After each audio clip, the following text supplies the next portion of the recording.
Balázs Barabás is an independent journalist. He joins me now from Hungary's capital, Budapest, to discuss this. Thank you so much for your time. Now, this referendum in Moldova was expected to get through very easily with a yes vote to join the EU. Why do you think it's been so very close? No, actually, there were many who were expecting very close results. So it was not a very big surprise that the result was so close. Even 1 hour before getting to 99.8% of the counted votes, there was a difference of more than 10% for the no votes. Basically, it looks like the diaspora turned the balance in favor of yes. Why did this happen? Well, there are many motives and many causes for this very small difference in votes. First of all, yes, Maia Sandu, the president, who has been elected once, is very much pro-European. Yes, a very thin majority of the population is probably deducting from that pro-European, but also the Russian influence is very strong, and not necessarily the Russian propaganda and the Russian, let's say, secret service influence, but yes, the people, the Moldovans, many of them are, let's say, if not openly pro-Russian, then they feel more close to Russia than to Europe or even Romania. Many Moldovans speak Russian at home, speak Russian at work. Yes, there is a pro-Russian feeling among Moldovans.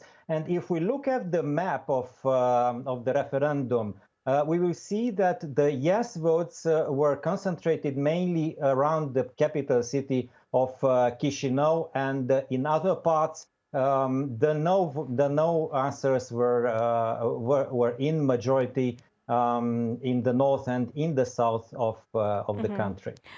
Balázs, EU officials have said that Russia could possibly have interfered with this referendum, but what would Russia's geopolitical interest be in having some sort of control in Moldova?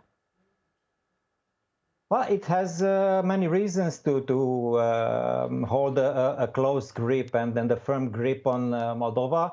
First of all, because it is close to its borders. Moldova is very close to Russia, but also very close to Romania. Many Moldovans work in Russia, and while Moldova is geographically and economically not a very wide market for Russia, it is to some extent a market for Russia. Yes, Russia is probably making every effort to keep all countries possible in their sphere of influence. Okay, Balázs, just very quickly, the presidential vote is heading to a runoff on November 3rd. Do you think the incumbent president is going to manage to hold on to a presidency in that vote? Well, if we look mathematically, the difference between the first and then the second candidate, Maia Sandu, and the second one is pretty big. It's 17%. But if we add the other candidates behind the second candidate, and if they make an electoral coalition, probably the second candidate may be able to defeat Maia Sandu.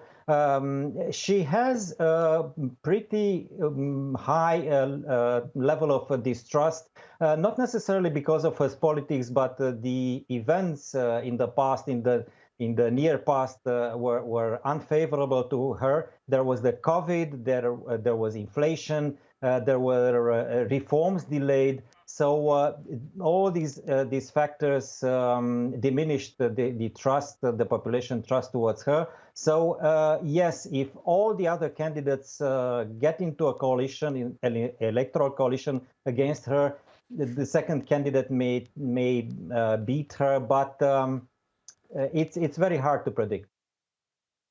Balázs Barabás, really good to get your analysis. Appreciate your time. Thank you very much.